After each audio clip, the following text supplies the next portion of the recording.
गांव के बिल्कुल कोने पर एक पुराना सा घर था। उस घर में रहता था 6 साल का थुंग थुंग का बेटा और उसकी माँ सुशीला। थुंग थुंग शहर मजदूरी करने गए थे। जाते वक्त बेटे को कंधे पर बिठाकर बोला था, बेटा मैं जल्दी लौटूंगा, तेरे लिए मिठाई भी लाऊंगा। बेटे ने भी मासूमियत से पूछा था, पर पापा मुझे कैसे पता चलेगा कि आप आ गए? थुंग थुंग हंसकर बोला था, जब मैं आऊंगा ना तो दरवाजे पर लोहे की चीज से जोर से टुंग टुंग करूंगा, तब तू समझ जाना पापा आ गए। उस दिन के बाद 2 साल बीत गए। ना कोई फोन, ना चिट्ठी, ना खबर। गांव वाले माँ और बेटे को देखते ही अब फुसफुसाने लगते, लगता है थुंग थुंग अब नहीं आएगा। बेचारी सुशीला और ये बच्चा। लेकिन थुंग थुंग के बेटे को यकीन था उसके पापा जरूर आएंगे। इसलिए वह हर शाम सूरज ढलते ही घर के बाहर बैठकर हाथ में एक थाली और चम्मच लेकर धीरे से बजाता।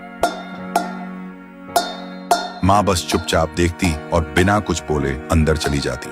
उनकी आंखों में आंसू होते, पर वह थुंग थुंग के सामने कभी नहीं रोती, क्योंकि एक सच जो बेटा नहीं जानता था।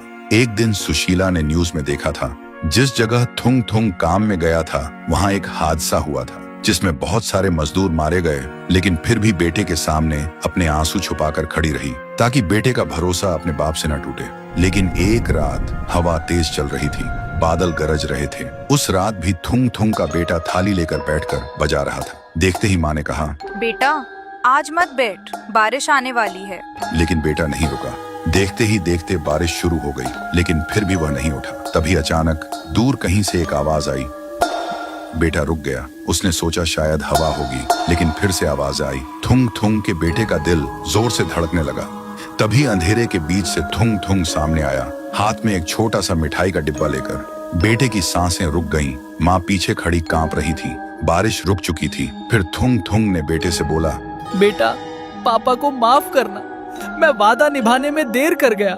सुनते ही बेटा थुंग थुंग के गले लग गया और रोते हुए बोलने लगा, पापा अब कभी मत जाना मुझे और माँ को छोड़कर। थुंग थुंग बोला, बेटा पापा को जाना होगा, पर याद रखना जब भी तुम टुंग टुंग बजाओगे पापा सुनेंगे, और अब तुम माँ का सहारा बनना, रोना नहीं। फिर उसने बेटे को प्यार से सुलाया और जाते वक्त बीवी के साथ बैठकर काफी देर तक दोनों रोते रहे। फिर बोला, तुमने मेरा वादा जिंदा रखा, शुक्रिया।